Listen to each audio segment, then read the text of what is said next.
Welcome to the Prairie Field Services Safety Meeting for the week of February 28th through the 24th, 2019. We'll be talking this week a little bit about fall prevention. It's one of our OSHA required training that we have to do every year.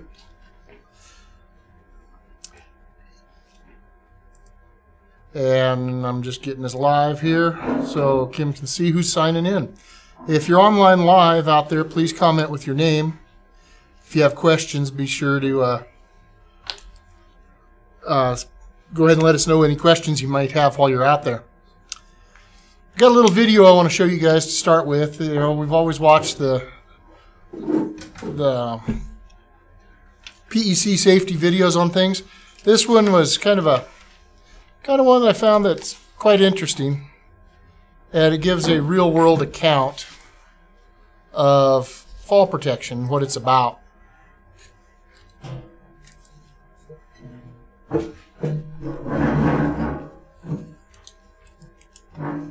Sorry, trying to see everything here. It's little. Tonight I had on my harness. We had all the safety lines. Pulp Mills safety meeting made it perfectly clear that it's 100% tie-off, and I did not follow the rules. After lunch, my friend and I got ready to get back in our two-man spider unit, and first thing he did was put this lanyard up to the safety line, and he looked at me, and I didn't hook mine up. And when I looked down, I thought I could catch myself, or if anything happened. And so I decided to, myself and a friend of mine, climb up on the handrail. So we climbed up on the handrail and picked the spider up, and it came back and hit me in the chest, threw me back about 10 feet, and then I fell 30 feet and hit the ground. After I was kind of being fixed and sewed up, my wife came into the hospital room, and the friend of mine was still in there, and my wife asked, how bad is it? And I told her that the doctor said I broke my back and severed the spinal cord, and I could find a wheelchair. I'm known as a jokester from people, and she didn't believe me, so she had to go to the friend of mine, and he explained it to her, and then that's when she broke down and started crying. And when we got married, for better and for worse, I never thought I'd put my wife through something like this. I've had 22 surgeries in 18 years. My name at the hospital was 2%. Anything that could go wrong, I picked up. My life expectancy is almost 10 to 15 years shorter than most. I never thought my wife would grab the baby wipes and wipe my bottom for me because I'd made a mess. I never thought she'd give medicine for me, feed me, because I've had shoulder surgeries or a cast on. She did not sign up for this. This wasn't part of the deal. Coming home and meeting people and being in a wheelchair was more difficult than I expected. When I thought I had a lot of friends, you lose basically everybody. They don't know how to treat you, they don't know how to act. And a lot of people bailed. We had a fall protection safety meeting an hour and a half before I fell, and it was my decision not to use my fall protection. I was unsafe for so long that I took it for granted and it will not happen to me. And I was very stubborn to where that somebody told me to tie off, I would tell them, don't worry about it, mind your own business, don't worry about it. The company I worked for did everything they could to make sure I made it home at night. And I chose not to use it. That I can work faster and unsafe. I don't have the answer to it, but I've got the consequences of taking the shortcuts.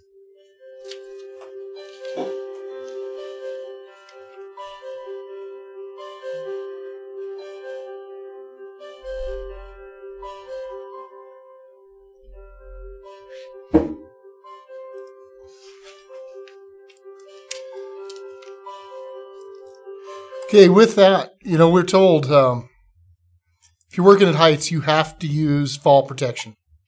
And here at Prairie, we don't want you working at heights because we do not put fall protection in the trucks. If you have to be up on top of those tankers for any reason, we don't want you up there. The shop will take care of those functions for you.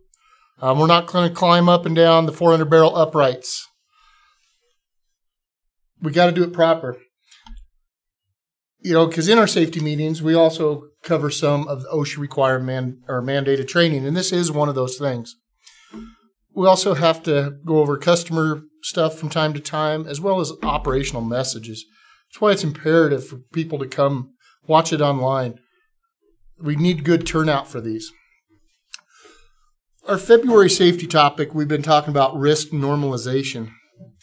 And we just watched this video on exactly what he said. He was doing it unsafe for so long, it became normal. Why do we do that? We got to stop doing that. There's safer ways of doing that. Because that old saying that drives me nuts is, well, we've always done it that way. It's not necessarily the right way or the proper way to do it. And we should be able to minimize those risks and stop making them normal. In his case, he was told before the incident, you will tie off. And he chose not to. So a lot of the problems and issues that we've had is because we try to normalize these. So what can we do to stop this normalization? Let's follow the procedures that we have in place. Follow the proper rules. No getting on top of that trailer unless you have fall protection. And with that, there's no tie-off point up there. So you don't even have a place to tie off on top. So we don't want you up there at all. And why do we normalize the risk? Well, we've taken the shortcuts previously. Nothing happened. So now all of a sudden we feel it's safe to do so. And it's not. Like his instance. One little mistake has messed up his entire life. And we don't want that to happen. We want everybody going home the way they came to work. Crude volumes, you guys are doing really, really well. You're hitting over 50,000 quite a few days in a row. It's been really, really, really nice. Water volume, they're up and down. They have some more flowbacks coming on, so that's going to jump. They have some more leasers and third-party driver coming in to work with them because they're going to be picking up a lot more water here. Texas crude volume, it's rolling steady, but they got a bunch of flowbacks coming on down there, so it's going to be jumping for them also. Okay, some of the operational messages. I'll go to the number 2 one first. The 21st annual Bowl for Jason's Friends is getting ready to kick off March 2nd. It's Saturday. Kim and Sarah have posted over here teams. We'd like to get 10 teams. It's a good time if you've never done it. They would like you to try to raise at least $75 a person. That'll get you a Jason's Friend t-shirt. It's open to kids, wives, your teams. As a gold hat, maybe your whole team wants to do it. There's a bunch of times available. You bowl for about an hour and 20 minutes. And they have free food and pop and that kind of stuff. It is a family event, so there's no alcohol or any of that. They start early morning and go till almost 8:30 at night. And they have door prizes and all that. If you bowl a perfect game, that's what, $3,500 or $4,000, something like that, if you bowl a 300 game that you can win. But it's a good time. And it's donations for Jason's Friends. If you don't know what that is, it's for helping fight childhood illnesses and things like that. The family is strapped because they have to travel to take kids to either Denver Children's or other hospitals. So it's a very good event. But look at the board on there or come in and see what you got. Put together a team. The Twin Eagle facilities, we got to be very, very careful about, guys. We've been getting some calls on the Twin Eagle stuff. And I know Jason will probably touch on some of it also here in a bit. But let me read a conversation he had with Brian Hart at the Twin Eagle Douglas. One of our drivers was the last one to use a specific lane. There was a spill in the duck pond that was from the previous driver to him. But nobody said anything, so of course it comes back on. Our guy was the last one, so therefore you're at fault. Make sure we clean those up or report it. And on top of that issue, we're not cleaning out those drip ponds or buckets. And they're leaving the load lines full of oil. Same process here as Campbell and Pronghorn. It stops for no flow, close the valve on the trailer, restart the pump to clear the line, and shut it down. They also have been having problems with drivers switching lanes without calling the attendant for assistance.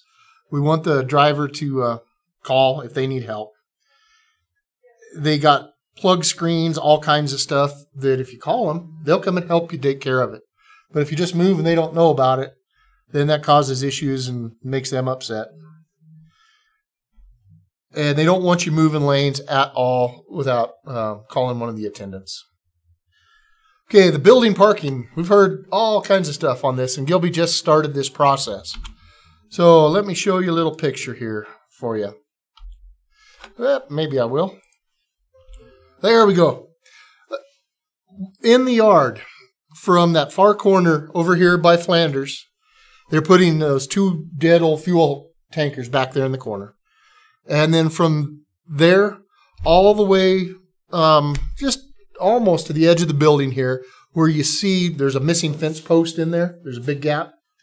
Drivers can park in there along that fence line on the I-25 side of the yard. There's that little yellow line where trucks usually come in and trying to park under the light. Leave some space because along the fence inside the yard is all the shop parking. And then from wherever the shop parking ends up to the gate, drivers park in there also. You can park there. We cannot be using this road out front here between Salt Creek and our yard for any driving at all. You can't drive on it. We're not supposed to be driving there. We also want no parking in there at all.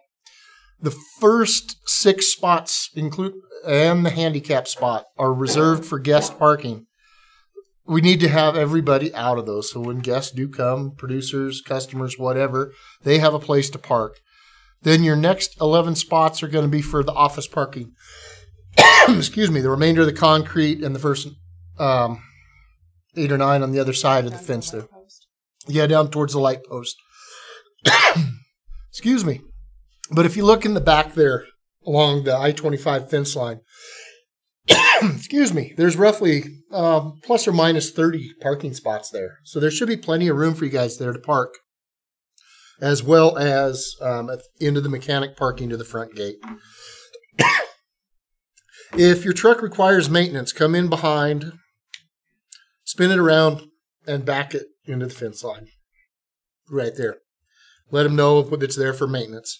All the pickup parking for prairie pickups will be here on this southwest side of the fence inside the yard. Easy enough. But we know you're moving in and out of the yard with your trucks and cars and all that, putting stuff in it. That if we afford you that parking in there, it'll be easier for you to get to. And just be aware when you come in that not hot rodding her through there because your car's parked there too. Alan's got some stuff he would like to address with you guys also here. Hang on one sec. All right, Alan, you are on speakerphone with everybody. Okay, on a 1 to 10, how well can you hear me? 2.5. All right. Well, hopefully you don't have to relay everything that I say. I just have been in budget meetings last couple days here at the corporate office in Wayzata, Minnesota, and brought a few things up. So I just wanted to share a couple things that we've talked about in the past. So I know that David just talked about parking. Our plan is to redo the whole parking lot, or maintain it. So we are going to be doing the parking lot there. We are going to put our own fuel station in the lot, and that should hopefully we'll see work on that soon, as we just taking bids right now for who's going to install it. But we will be able to have a fuel island there and be able to fuel up in our yard. Number 2, I talked about wait times as a frustrating thing for all of us. It's on the water side, it's on the crude side. So one thing we're going to do with the wait time is I can't change when it kicks in. I know some producers are after an hour. I think some are after 2 hours. But the one thing that will change is right now I believe that drivers are getting $20 an hour for wait time. That will go to $37.50 an hour. So wait time will go to $37.50 instead of $20. It was currently at 30, just so everybody knows. For the wait time at the LAX, it was at 30, so it's going to go up to the 37.50. And then at the rejections. So with rejections, I believe we pay 30, correct? Correct. So that'll go to 50, which is still not as good as getting a load. I think we all recognize that, but at least it's a little better. And these are just things we're trying to do. This isn't anything that we're collecting more or getting more from the producer. So we just talked about it, and so the rejection will go to 50 versus the 30. So it's some good news, and hopefully we'll just try to keep working on reducing rejections, which is our ultimate goal, is to not have rejections and work with those producers that tend to have more reasons for rejections, whether it be water or whatever. Then the last thing is the 401k. I did go to a meeting with Pat, and we discussed it, and the wheels are turning on a matching 401k. I anticipate we'll have it I would say within a month. I don't know, but we did have a meeting, and we're moving forward with it, so we will have a matching 401k soon. And other than that, I thought our budget meeting was really good. Our future looks bright. I think we want to get more involved. Some of our goals is, involved in the community, get our name out there on other things. We're in the process of trying to get something set up with a company store. I know we've talked about it before, but I do think that we're going to try to make something happen there. And Kim, you can probably talk to it as well as I can on, rewarding some kind of a company compensation, or else they could just use their own money if there was something they wanted to buy. But those are just a lot of the things that are in the works right now that hopefully in the next month or so, all come to fruition, and we'll be able to, take advantage of those things. So if there's no questions, I guess I'm not going to drag it out. There was a lot of information that came out of our meetings, and I think everything's going the right direction, both in Wyoming and Texas. And on the water side, we're growing real fast on the water side right now. There's probably more opportunity than we can keep up with. But, we have some long-term plans for the year on where we want to be with water and with crude, and in Wyoming and in Texas. That is about all I have. Hey, Alan, one of the questions online was, when does the pay change start with the rejections? That's a great question. The answer is the next pay period. Okay. Thank you for the question. I forgot to say that. Correct. Does anybody else have any questions for Alan?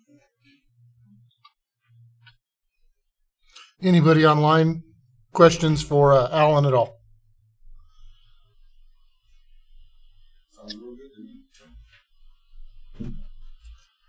All right, Alan, thank you. Okay. Thank you. Appreciate it. Bye. Jason, did you have anything else you wanted to talk about on Twin Eagle or anything? No, you pretty much covered everything on Twin Eagle. One other thing that I want to make sure that we emphasize, because we can't emphasize enough, is stay by your controls. We've had too many issues lately, and they still just boil down to not being near your controls. And it's quite costly to clean these messes up, and time consuming. And it puts everybody, because you end up having a spill of a certain magnitude, and it just ends up a disaster. And then we have to get a whole bunch of other people involved that we shouldn't have to. So just keep it in mind. And if you guys get cold and you need to warm up, shut your pump off. And then you can hop in the truck. Make sure everything is closed. close it at the Getty box, close it at your tank, sit in the truck 10-15 minutes, get warmed back up, come back out. None of us will fault you for that. I mean, it's cold, so do it that way. Don't do it with pump running. So, and with those LAC units, if it happens like that, don't go stand inside the building where you can't see your pump, because then we end up with bigger disasters. So, other than that, that's all I have. And everybody's been doing a great job so far. So, it looks good out there. Appreciate it. What else you got? I just wanted to go over a little bit more about the Jason's Bowl, the Bowl for Jason's Friends. When we did the Make-A-Wish, we all did really, really good and participated. We want to try to get that here, get some participations. We want you guys to, start teams. Either, again, you can do it for yourself or for your family. You can do it here with the coworkers. There's a bunch of times a lot of people think like, oh, well, I have to work that day. It's on a Saturday. It starts at 10 a.m. and it goes until 9 o'clock is the last bowling start time. So you can join in a friend, you can join in a team with all your, friends outside of work. There's some up there that are started. I know Sarah said she would be a team captain. She's got 2 spots under her still. You can start a whole new one, put your name up there, and people can just sign up under you, even if you don't want to pick a whole team of 5. Like they said, it doesn't cost per person to go at all, but they want to try to raise $75 per person in order to do it. The bowling is free, the shoes, you get a shirt, food and everything is all free while you're there, but it's about raising the money while you're there. Last year they raised, I think the thing said $325,000 to go towards families of these terminally ill children. So it is a good cause and it's a fun time together too. It might be on a team with 5 coworkers that you don't really know anything about. So it's a good opportunity to get to know them, or, you and a coworker and spouses or something. So get to know some people outside of work as well.